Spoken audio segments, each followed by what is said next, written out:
Viva la información objetiva y profesional.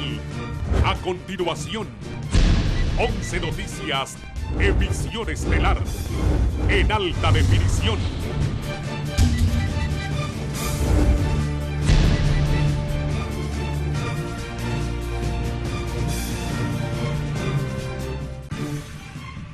Vea esta noche en 11 Noticias, emisión estelar. Se confirman 7 casos más de COVID-19 y la suma llega a 312. Expertos aseguran que la disminución en nuevos casos positivos no debe generar confianza. Epidemiólogos consideran que al menos 3.000 casos positivos de coronavirus circulan en el país. Ministro del Trabajo Carlos Madero no descarta la posibilidad que en los próximos días se reactive la economía.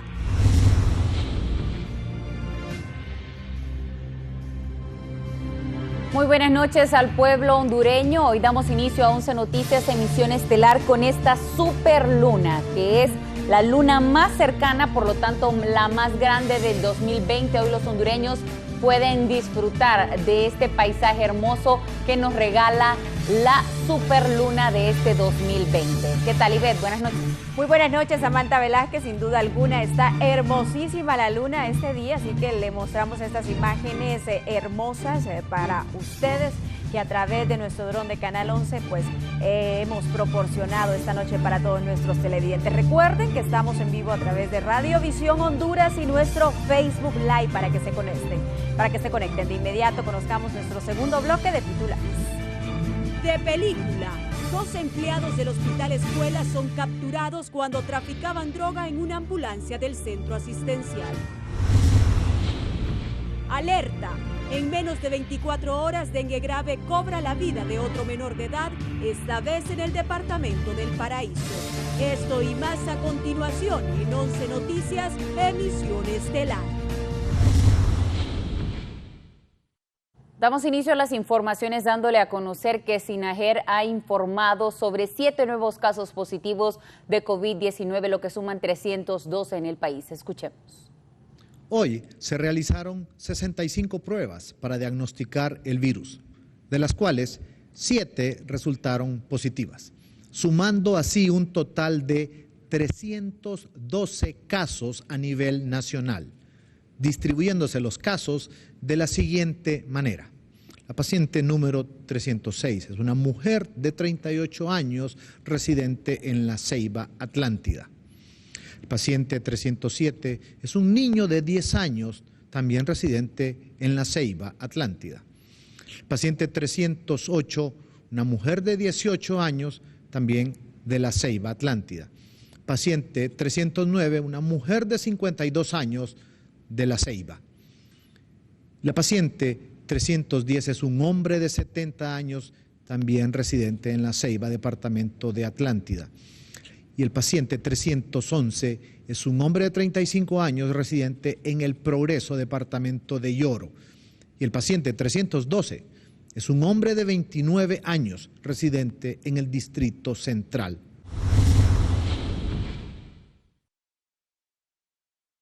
Continuamos con más informaciones y es que en los últimos días se ve una baja en casos positivos de COVID-19, pero infectólogos consideran que esta disminución no es motivo para confiarse.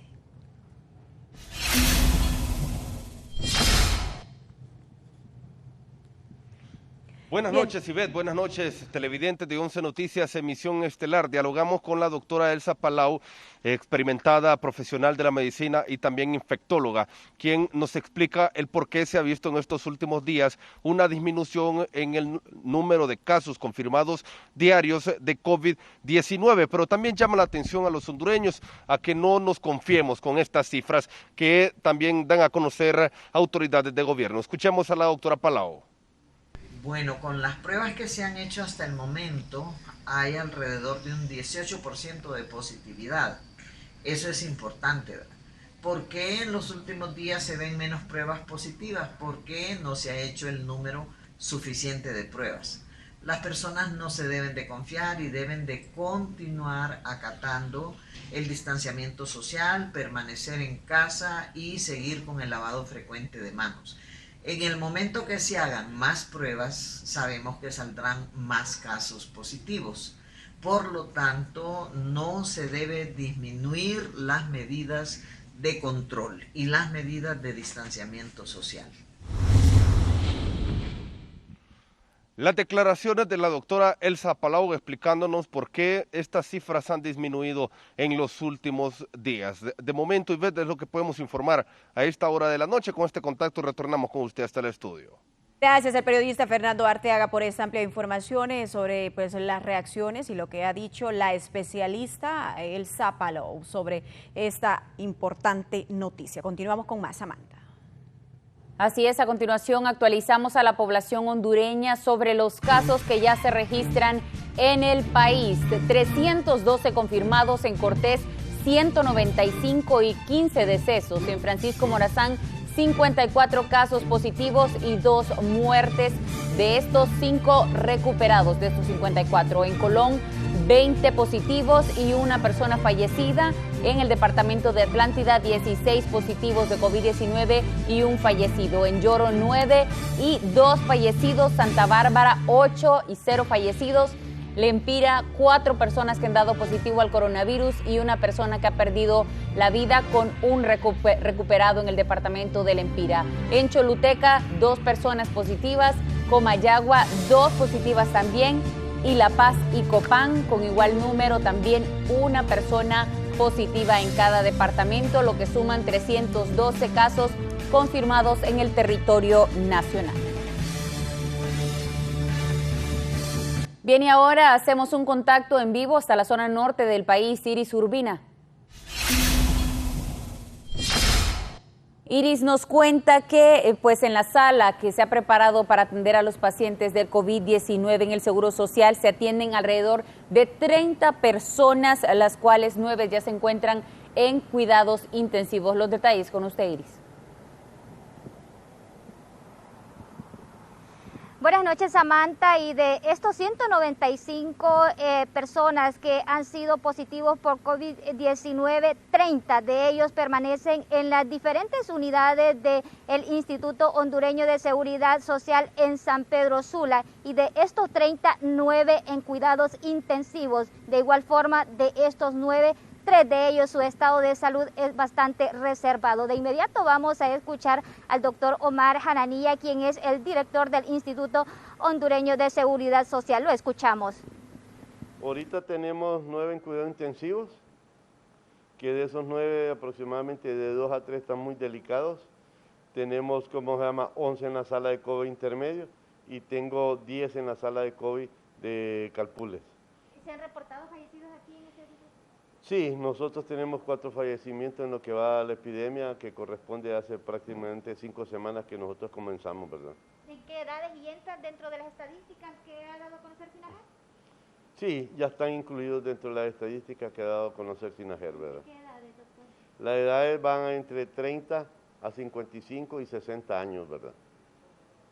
¿Cuenta el Instituto Hondureño de Seguridad Social, doctor, para darle respuesta precisamente a esta población? Totalmente, por parte del instituto y por parte de las instituciones que nos están apoyando, ¿va? Porque no es a beneficio del seguro, es el beneficio del derechohabiente, ¿va? Y del ser humano de nuestro país.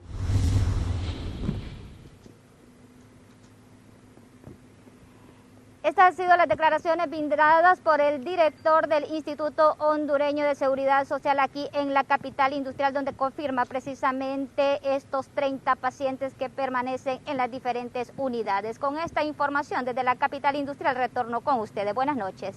Muchas gracias, Iris Urbina, actualizándonos sobre información importante relacionada al COVID-19 en el departamento de Cortés. Continuamos con las informaciones, Ivette. Yodali Urbina nos brinda la información de que más de 3,000 personas estarían contagiadas en todo el territorio hondureño de COVID-19.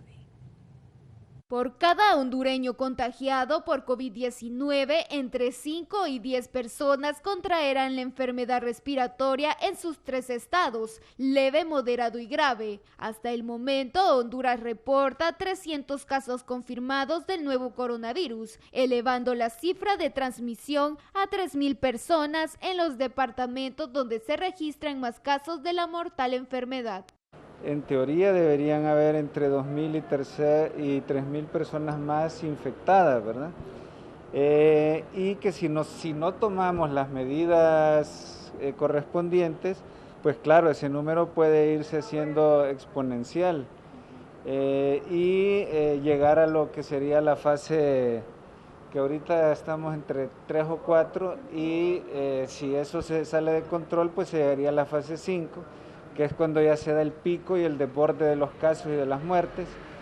Ante los pronósticos de lo que podría pasar en el país, expertos aseguran que el pueblo hondureño está todavía a tiempo de contener el avance del virus, pero se necesita de esfuerzos no solo gubernamentales, sino de la población. Es importante tener la colaboración de los líderes de la comunidad. Los líderes de la comunidad nos pueden dar mucha información. Estas personas pueden identificarnos quiénes están con problemas respiratorios en la comunidad. Aunque expertos indican que Honduras se encuentra en la fase 4 de contagio del COVID-19, llegar a la quinta sería fatal, al significar el colapso de las instituciones de salud. Para 11 Noticias, Odalia Urbina.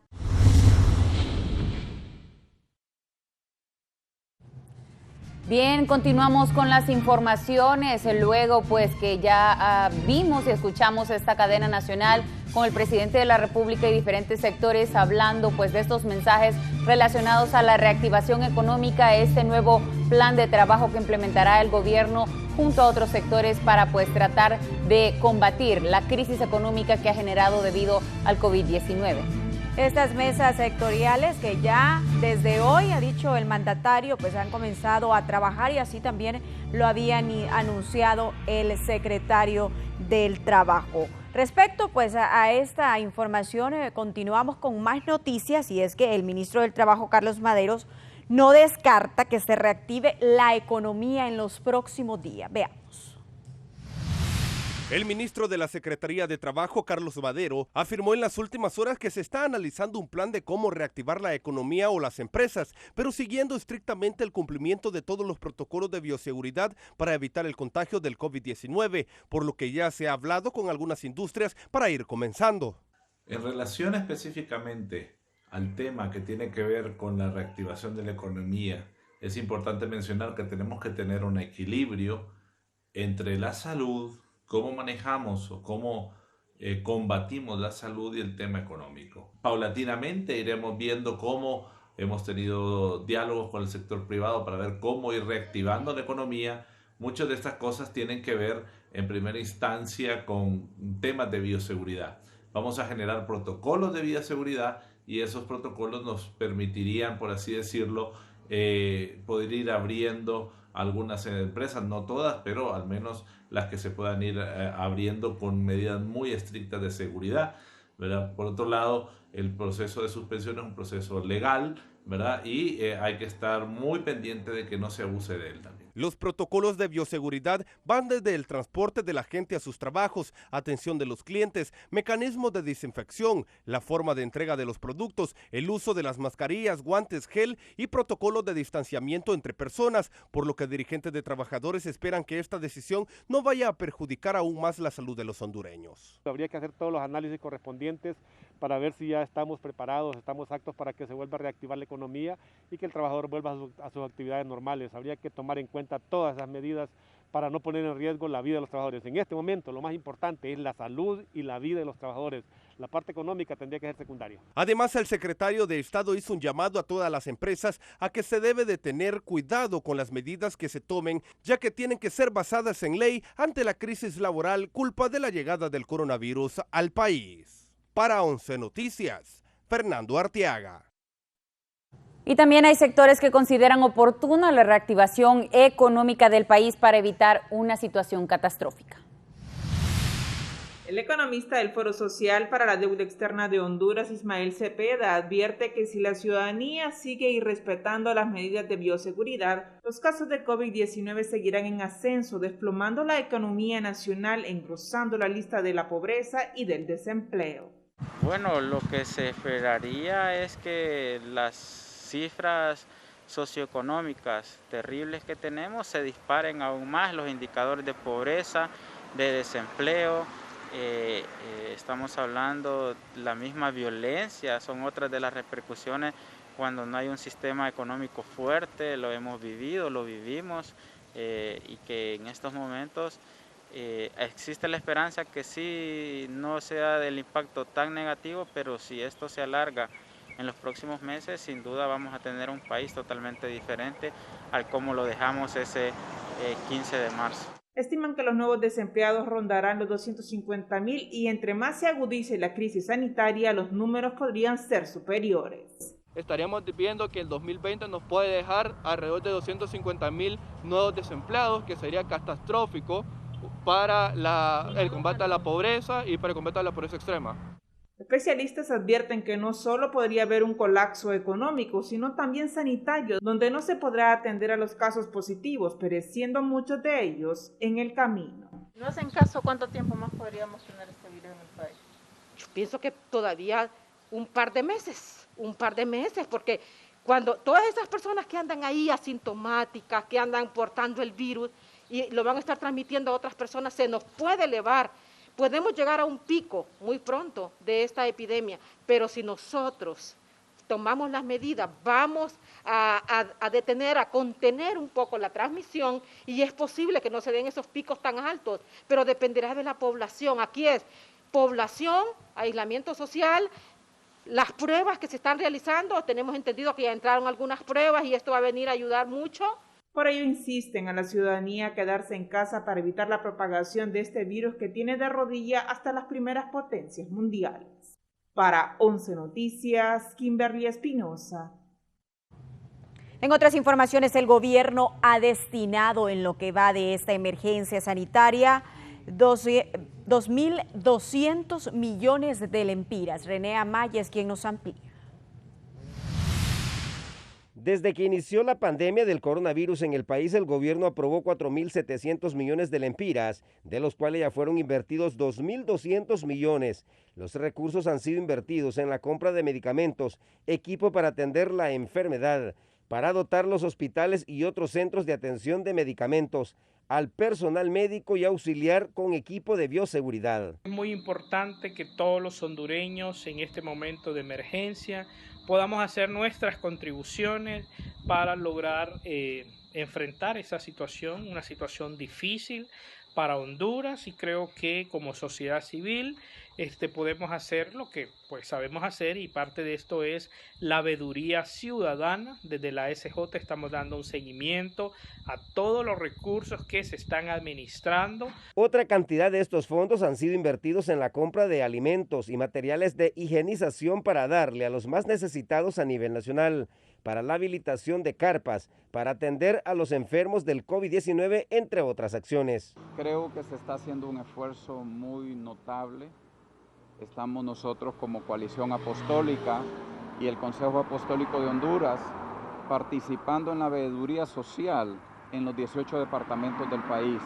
Todo recurso humano, técnico y material deben de ser hechos con transparencia, a la luz del día, cuidando esos recursos porque se pueden terminar si actuamos en forma desorganizada.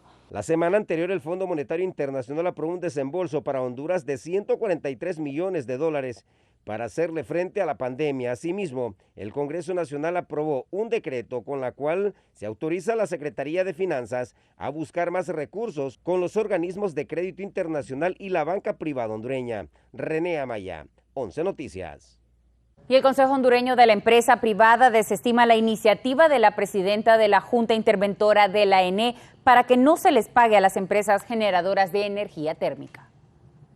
La dirigencia empresarial rechazó el no pago de servicio eléctrico a las empresas generadoras del país, tal como propuso en el Congreso Nacional la presidenta de la Junta Interventora de la ENE, Miriam Guzmán, en caso de que se legisle una mora de la cuota mensual a los consumidores. Juan Carlos Icafi, presidente del Consejo Hondureño de la Empresa Privada, aseguró que existen sectores que aún no entienden la magnitud del grave problema que enfrenta el país a consecuencia de la pandemia del COVID-19. Quiero ser categórico en afirmar que no se puede suspender el pago a las empresas generadoras de energía eléctrica a las que la ENE debe 7 facturas de los años 2018 y del 2019 que suman más de 9.000 millones de lempiras, recordó el empresario. Los productores de energía eléctrica de cualquier tipo tienen fuertes obligaciones. Si se les deja de pagar, lo que va a ocurrir es que enfrentarán problemas de liquidez y no podrán pagar sus obligaciones con entes financieros que son los verdaderos dueños de los proyectos, precisó Sicafi.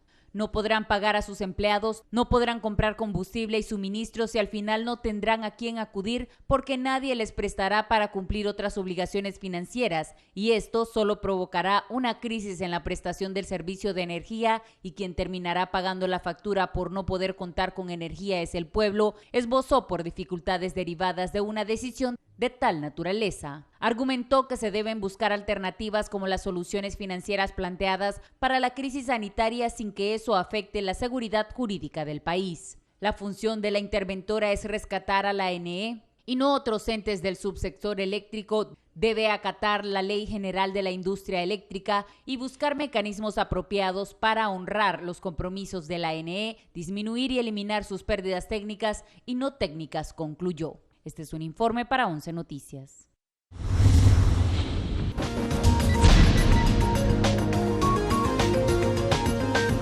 El presidente de Estados Unidos, Donald Trump, acusó este martes a la Organización Mundial de la Salud de administrar mal la pandemia del nuevo coronavirus y de estar demasiado enfocada en China.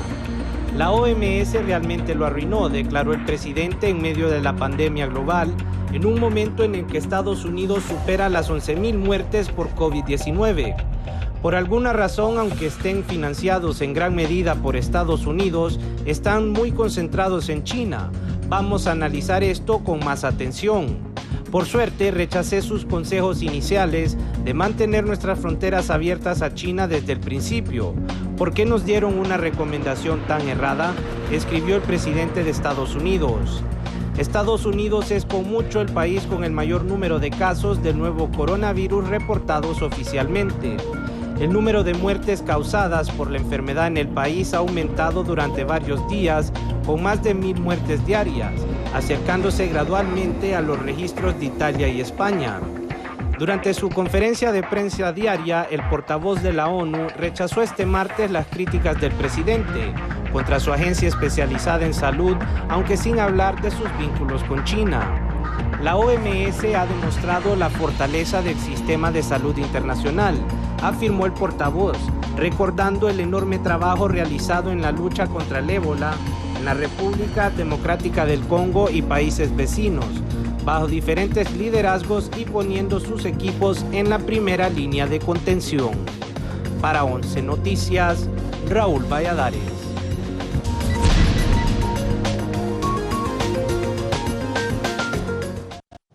Bien, continuamos con las informaciones en temas internacionales y es que Francia supera el récord de muertos en un día con más de 1.400 decesos. Se agudiza la situación por el COVID-19 en Francia, producto del fallecimiento de 1.427 personas en un día, rompiendo así los récords que habían sustentado días atrás países como España, Italia y Estados Unidos. Según detalló el director general de Sanidad, Jérôme Salomon, a causa del repentino repunte en muertes, el país europeo superó ya casi los 10.000 decesos totales en más de 100.000 casos confirmados. Las autoridades sanitarias precisaron que en todo el país hay 78.167 afectados, así como 30.027 personas hospitalizadas y de ellas 7.131 se encuentran en cuidados intensivos. Con estas cifras, Francia es el cuarto en la funesta lista de países afectados por el COVID-19 en el mundo y el tercero a nivel continental. Cabe recordar que el confinamiento en el país galo empezó el pasado 17 de marzo y está previsto hasta el 15 de abril. No obstante, los altos mandos franceses ya están valorando aumentar la cuarentena para evitar que se disparcen nuevamente las incidencias. Este ha sido un informe para 11 Noticias. Y en El Salvador continúan cerrados los aeropuertos. Ingrid Castellanos con esta información. luego de que el presidente de la República anunciara ayer en cadena nacional que se prolongará la cuarentena domiciliar por 15 días más. El titular de la Comisión Ejecutiva Portuaria Autónoma CEPA, Federico Anliker, manifestó que existe la posibilidad de que el aeropuerto continúe cerrado para evitar el ingreso de personas provenientes de países con COVID-19. Asimismo, habló sobre el impacto económico que esto ha generado en los últimos meses. Este mes de abril, la primera quincena, vamos a hacer una recapitulación de cuánto es lo que implica en todo sentido, en lo que se deja de percibir de tasas aeroportuarias, etcétera, y eso lo vamos a contabilizar y vamos a hacer una estrategia en la cual vamos obviamente a redireccionar prioridades que tenemos hoy por hoy para salir adelante ya después de esta pandemia. En cuanto a la situación de los salvadoreños que se encuentran varados en otros países y que no han podido retornar por el cierre de fronteras, el presidente de CEPA manifestó que, tal y como dijo ayer el mandatario salvadoreño, de momento no van a recibir a ningún compatriota por las altas probabilidades de que esto genere una propagación del virus en el territorio salvadoreño. No podemos venir a complicar el país donde no tenemos ahorita capacidad para atender a miles de salvadoreños que vendrían a nuestro país y sobre todo de países donde no han sabido manejar bien esta pandemia. Cabe mencionar que el presidente de CEPA no confirmó ni negó que existan vuelos privados saliendo del país. Con imágenes de Roberto Linares para el noticiero, Ingrid Castellanos. Y ahora, a pesar de la tragedia en Ecuador, se empiezan a recuperar algunos pacientes. Este pasillo de honor que se formó en la Clínica Guayaquil la semana anterior se ha replicado en otros hospitales del país. Por ejemplo, ayer en el hospital del IES de Los Ceibos dieron de alta a 10 personas sobrevivientes del coronavirus. En el hospital Alcíbar, ubicado en el sur de Guayaquil, solo el pasado 3 de abril emitieron 57 altas, mientras que en Esmeraldas celebraban por la primera pareja recuperada del virus.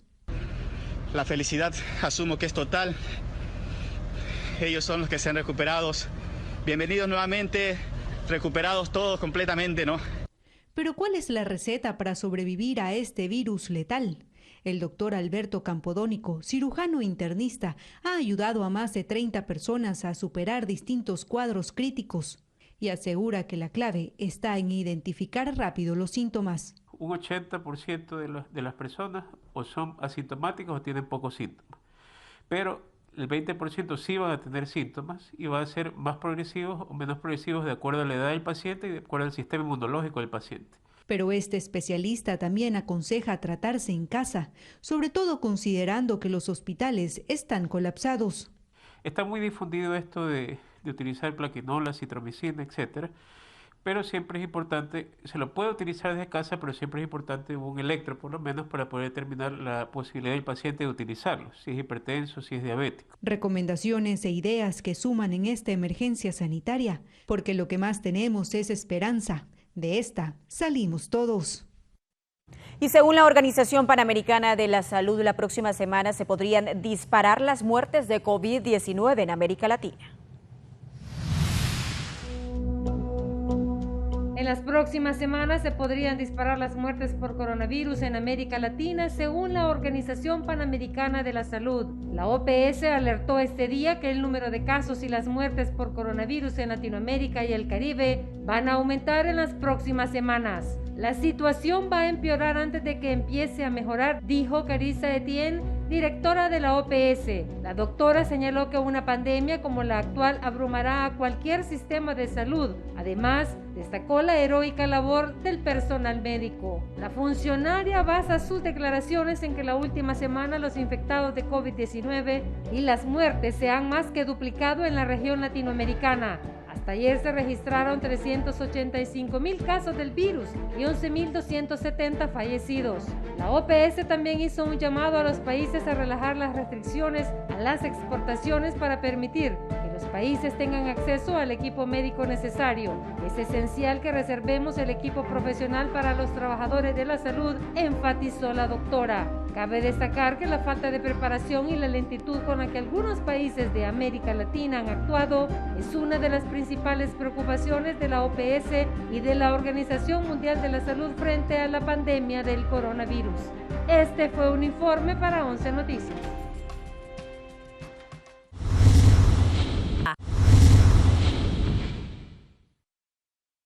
Iniciamos este segmento informándoles que han cerrado el área de labor y parto en el Hospital Mario Catarino Rivas, esto ante el contagio del personal de salud.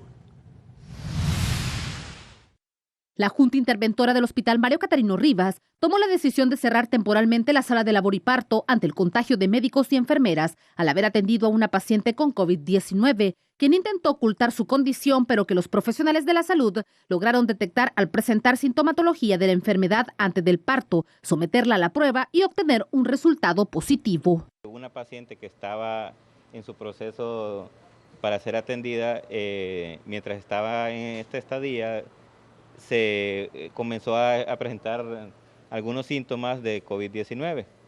Esta paciente fue atendida y fue realizada su cesárea. Sin embargo, los protocolos ameritan, como es un área delicada de atención, realizar un cierre y para hacer el proceso de desinfección de la misma. Asimismo, el funcionario informó que en el materno infantil del Hospital Leonardo Martínez estarán atendiendo todos los niveles de partos, mismo centro asistencial que se encuentra dotado de equipo y personal calificado para dichas atenciones, mientras se vuelve a habilitar la sala de labor y parto del Catarino Rivas. Los partos ya se coordinó. Acuérdense que nosotros trabajamos una red en la cual están derivados todas las atenciones de partos para Leonardo Martínez. Ya se coordinó por medio del viceministro Roberto Cosenza para que los hospitales de otras áreas también refieran a ese lugar. Por su parte, el presidente de Médicos del Seguro Social en San Pedro Sula solicitó a SINAGER que continúen dotando de equipo de bioseguridad para todas las personas que laboran en los hospitales, pues están en proceso de la etapa 4 de la pandemia de coronavirus. Para 11 Noticias, Shirley Martínez. Y autoridades de salud aseguran que continúan a la espera de los resultados de otra paciente en estado de embarazo con sospechas de COVID-19, que fue trasladada en las últimas horas desde el materno infantil al Hospital San Felipe.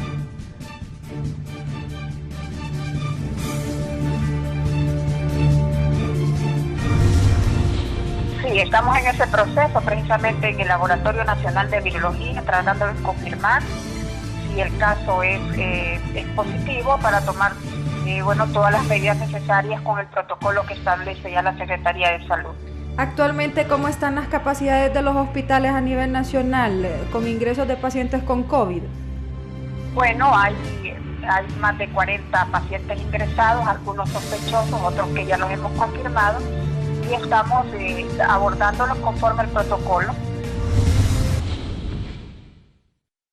Y las Fuerzas Armadas de Honduras continuaron con la entrega de bolsas solidarias en diferentes sectores del Distrito Central para evitar las aglomeraciones de las personas en los mercados donde se venden los productos de primera necesidad.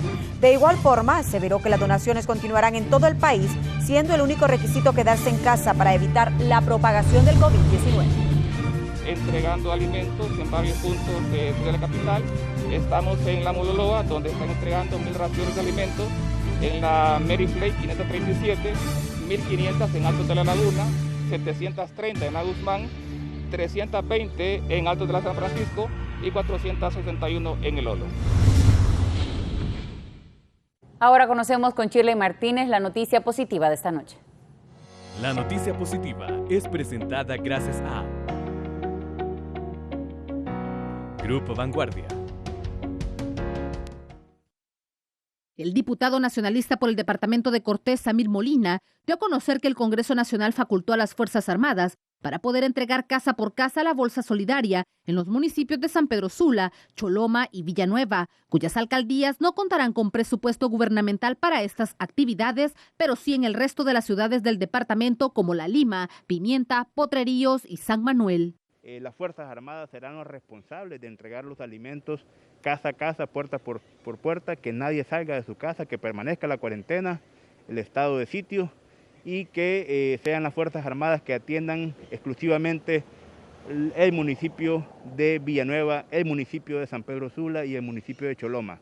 De esta forma, las autoridades locales van a trabajar junto con las Fuerzas Armadas, llevando lo que ha dispuesto el gobierno de proporcionar alimento a las familias hondureñas en riesgo social. También enfatizó que están a punto de iniciar las sesiones del Congreso Nacional a nivel virtual para la aprobación de leyes que contribuyan a la distribución de equipo de protección contra el coronavirus y para mitigar el impacto económico que genera actualmente la pandemia.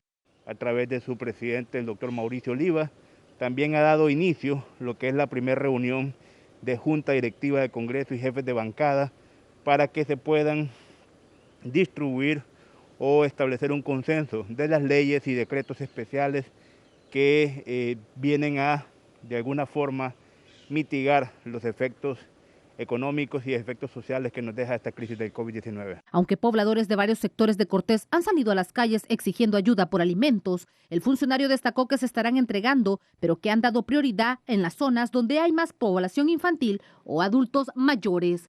Para 11 Noticias, Shirley Martínez. La noticia positiva fue presentada gracias a Grupo Vanguardia.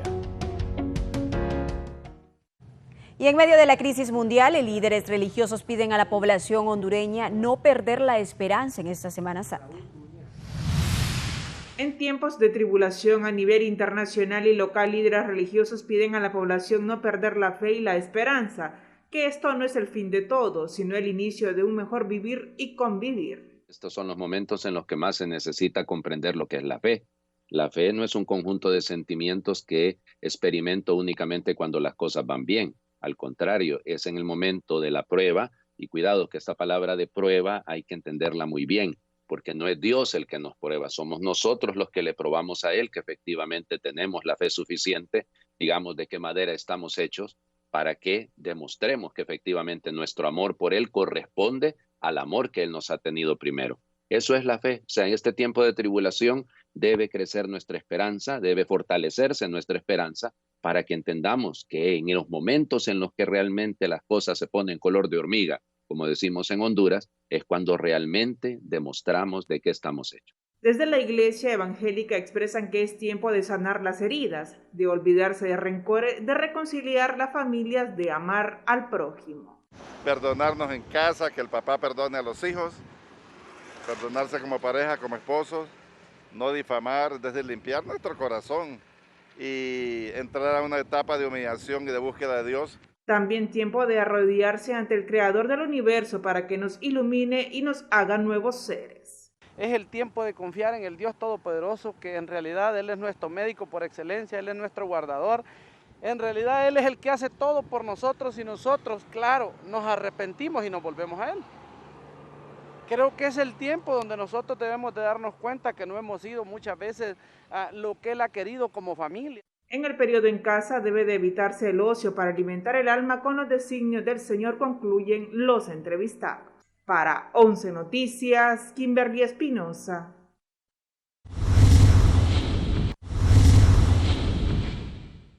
Iniciamos este segmento con algo increíble pero cierto. Escuche muy bien, han capturado a 2 empleados del Hospital Escuela cuando traficaban drogas en una ambulancia de ese centro asistencial.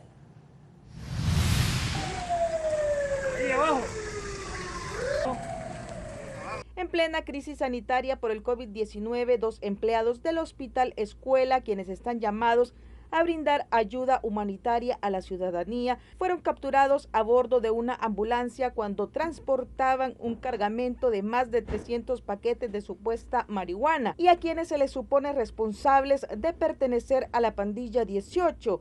La detención fue hecha por miembros de la Fuerza Nacional Antimaras y Pandillas y la Policía Militar. El portavoz de la institución, Mario Fu, aseguró que como parte de las estrategias para su aprehensión, se les permitió pasar por varios retenes policiales hasta ingresar a la capital. Estos individuos habían salido en horas de la noche de la capital de la República hasta un sector de algún municipio del departamento de Olancho, donde hicieron pues prácticamente cargar la ambulancia con esta droga para posteriormente trasladarla hacia la capital. En tanto, miembros de la Junta Interventora del Hospital Escuela aseguraron que los hombres anteriormente habían sido separados de sus puestos de trabajo y luego, tras apelaciones laborales, fueron reincorporados. Cuando hay indicios sospechosos, pues hace lo que corresponde con las autoridades competentes. Estas son 2 personas que trabajan como motoristas de una ambulancia de la Clipper, de las Crucitas,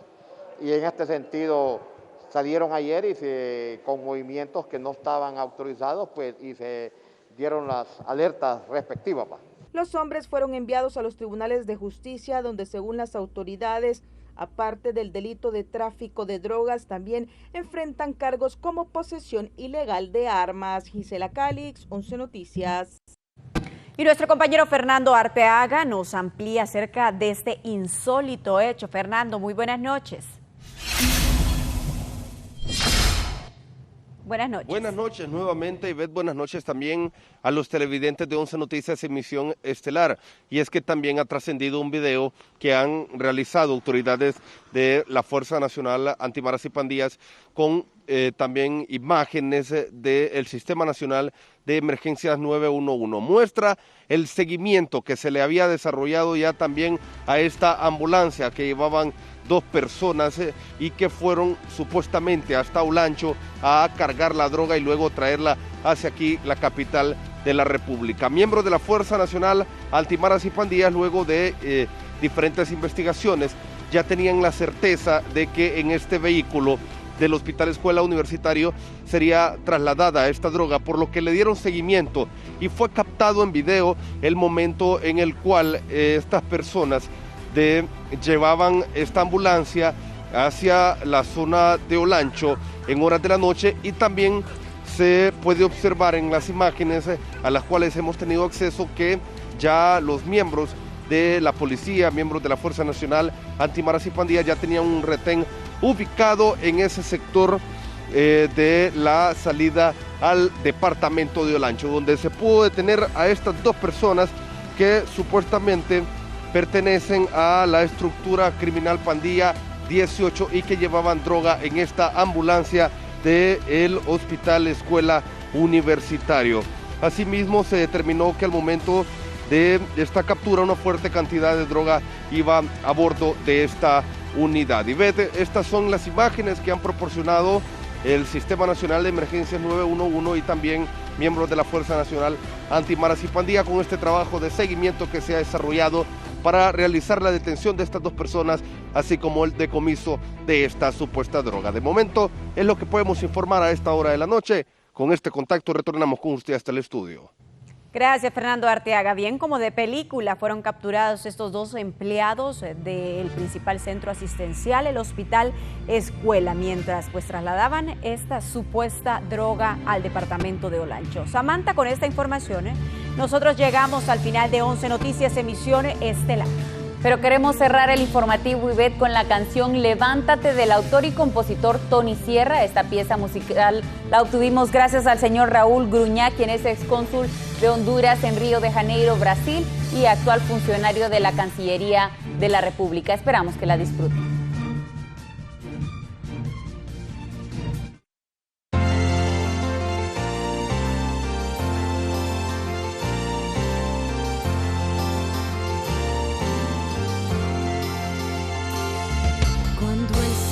Se oscurece y se oculta el sol, cuando piensas que ya todo se acabó, cuando no encuentras salida y el temor llena tu vida, es momento de elevar una oración, cuando sientes que las puertas se han cerrado ya, cuando el miedo se apodera de tu ser, cuando lloras de impotencia, afligido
oscurece y se oculta el sol. Cuando piensas que